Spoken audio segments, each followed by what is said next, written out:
going on, guys? Thanks for tuning in. If you're new to this channel, welcome to ParUnBelHomme. If you find any value in anything that I'm going to be sharing today, please consider subscribing, liking, sharing this content. I will greatly appreciate that. And thanks to everybody else that's returning to the channel. I do appreciate your support and your help. All right, so let's get into this. Now, I think by now it's no secret that I'm a huge FN 509 fan. Although I only own one, I think it's safe to say that out of all the firearms I own, this is by far my favorite. My favorite to shoot. The one that I'm most accurate with, the better looking in my opinion. Again, it's my opinion, not yours, all right? And it's my gun, not yours. Guard your feelings. All right, don't get hurt so easy. With that said, when I first got into the whole 2A thing, I remember the very first channel that I watched. It was Such. I hope I'm not messing the name up, but the first time I looked it up, like I was like gun stuff or gun safety, whatever. I don't even remember what I searched, but Such came up. The second person that I got to watch was, of course, Hickok 45. Who doesn't know him? That was the second channel that I landed on. From there, I haven't really kept track, but the third one, not really in that order. I'm sure I watched some other channels and things like that, but the third one that I can recall and remember easily because it stood out from the rest was Tactical Toolbox. I was getting, you know, just the knowledge, the basic stuff from other channels, but he actually made this whole thing look cool because he was trying different things. I also used to just seeing black guns, but then he would play with colors and, you know, work on some different builds and parts and things like that. It was just crazy, and that, you know, really got me excited about this whole thing. Because if you don't know by now, I am a form and function kind of guy. I don't just care about if it works. I also care about what it looks like while it's working. That's me. Doesn't have to be you. Okay? 4 years ago, he posted a video about a FN 509 that he got to work with Low-Key Tactical. I really like that firearm. I don't even think that to this date there is another build like that on YouTube, or a 509 build that's close enough to that one. It really stood out to me. Wasn't a fan of the color, just like he mentioned in the video, but the cut on the slide from Low-Key Tactical was just amazing. When I picked up my FN, initially I wanted to work with Low-Key Tactical, but I opted to go a different route. I got this Parker Mountain machine comp, and if you know how this thing works, once you have it on, you basically use a red thread locker and it's in place. So to take it off, you have to have some tools to do that.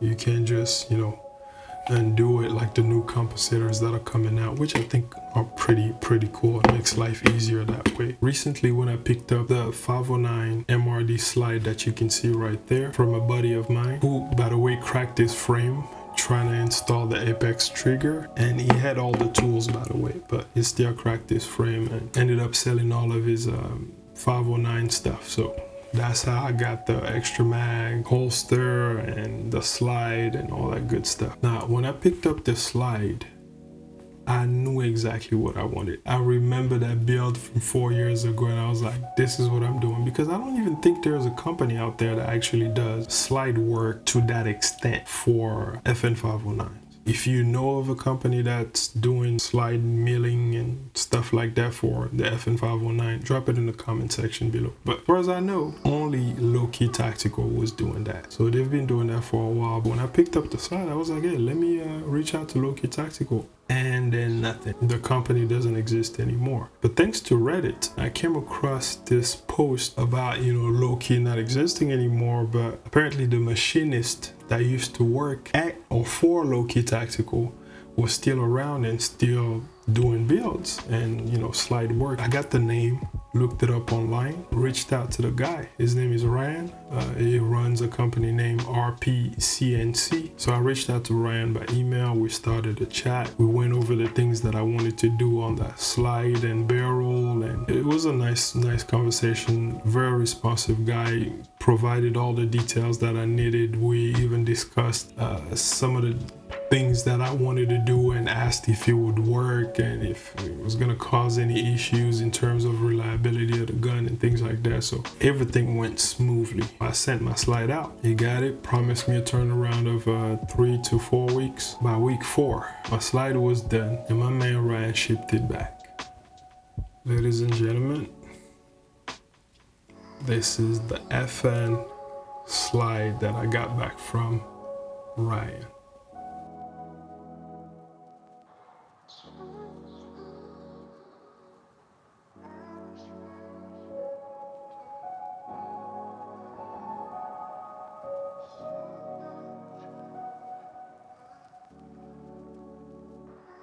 This is insane.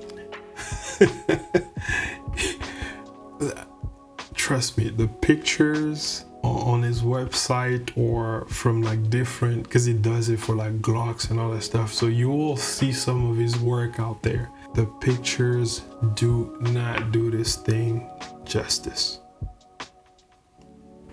Let me put it on the frame for a second here. All right, we're back in business. And just for good measure, put a snap cap in there and you can see that right there. Because I'm still using the factory striker. Don't want to break it just yet. I want to be able to run this first and then I'll replace it. This is what I got.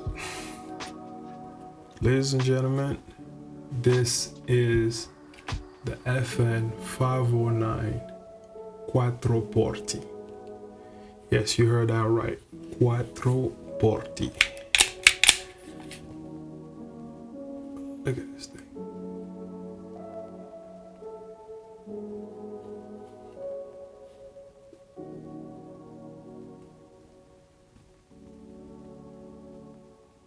The attention to detail on this thing is just insane. All right, so enough of that. What do you get from this package? With the UG cut, you basically get these serrations here. You get this little recessed area here where it puts his logo, RP. You get serrations at the back. You get this wing, kind of like what you have with the HK VP9. So what it does is it cuts into the slide a little bit and leaves the, I guess the original width. I don't know if you can see that here, but it's not just for looks, but it also works. You can literally just rack your slide from the back here. So it's looks but function as well. You'll get a window cut here and on the other side as well, and a window up top. And then the Cobra cut here, which will expose the barrel a little bit. Yeah, so that's basically what you get with the UG cut. What did I add to this build? Of course, I had to, add my personal touch to it. In my conversation with Ryan, I asked him if he could actually mill this for an optic, which he did. And I asked for the 407 and 507 kick cut because I intended to get the Holosun EPS that you can see right there. Now, when I tell you that this is a snug fit, I am not kidding. You will not see a gap between the optic and the slide. I used a receipt, like a paper receipt, and tried to see if I can slide it in between those gaps, and I couldn't. I don't know how I got this to sit in place like that, but it's insane. I don't even think water can get in between those gaps. That's how tight and snug it is in there. I also asked Ryan to add, because with the UG cut, what you get is a top window and then that's it, right? So I asked Ryan to add some serrations at the top. I expected serrations, but I didn't expect them to look this good. I thought he was gonna follow the pattern from the serrations on the side and then just keep going with those lines, but instead he has them staggered. You see that right there? When I press check, if I happen to miss this serration, the very next raised portion of the slide, my finger is catching it. They actually chamfered the sides here so they are not sharp to a point where when you rack, you feel a little bit of discomfort. It's very smooth. It's, beyond what I expected. One more thing that I asked him, because of the Cobra cut that it does here, it exposes the barrel a little bit. So I asked him to do a flush cut, which he did. And I asked him for a crown barrel, just to kind of protect the barrel from any direct impact and things like that. And I think it came out really nice. Now, as far as the finish, I wanted to go with a multicam black, but getting that done was gonna require some extra time, which I just wasn't willing to add another 2 weeks to wait for just the multicam job. I basically just asked him to keep the slide black because why not? I already have an FDA slide, so I figured let's go with the black slide. And I actually like this finish. It's Cerakote in black, and it's a matte black finish, which I really like. And for the barrel, because it doesn't offer PVD coating, I asked them to Cerakote the barrel with some kind of copper. I forgot which color it was. I'll probably add it to the description if you guys are interested in knowing all that stuff. I'll have a build list of everything that the UG Cut offers, and you know, the personal things that I asked him to do, if you guys are interested in that. Now, with all this stuff being done, I already kind of had an idea of what would happen here. Because a lot of the material was being taken away from the slide on both sides, the window cuts and all that, it makes the slide lighter. And when I tell you, like, it really digs into the slide, just compare the width between these two. I don't know if you can catch that here, but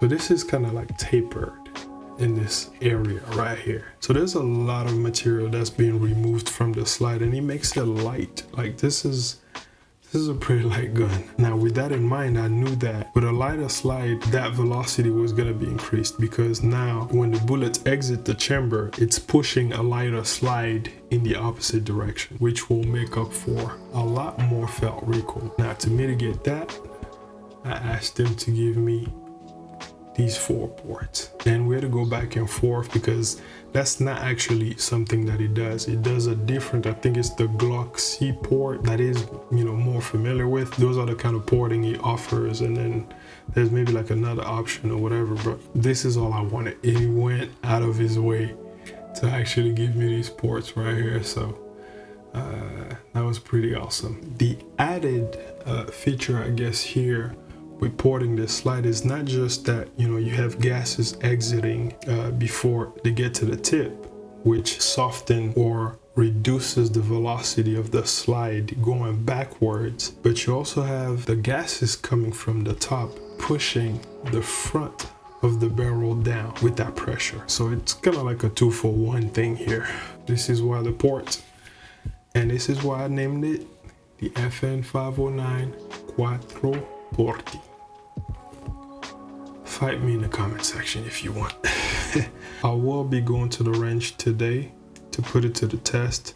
I know that, you know, with all the Cerakoting that's going on the slide and the barrel, there's some tight tolerance. I'm expecting some kind of stoppages.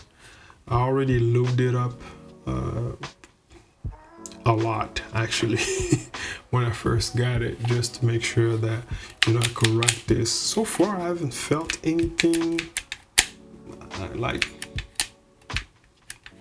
that would cause any stoppages, but we never know. Only one way to find out is to actually put it through a real test, see how much I like it. And if you're interested, please let me know in the comment section below.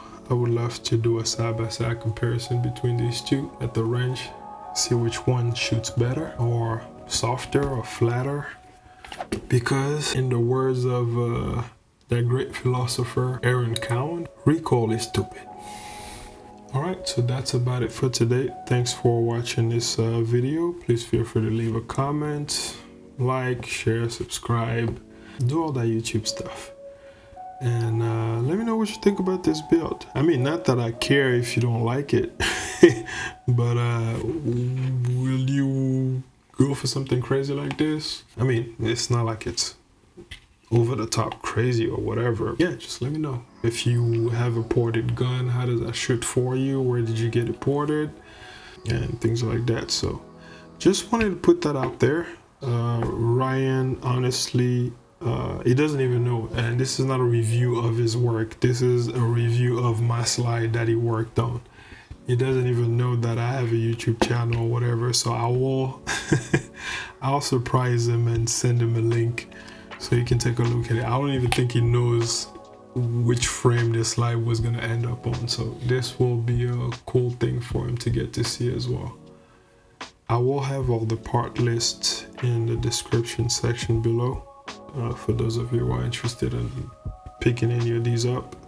I'm excited to take this thing to the range and see how she runs. Alright guys, take care, stay safe, train, have fun, and God bless. I will see y'all next time. I'm out.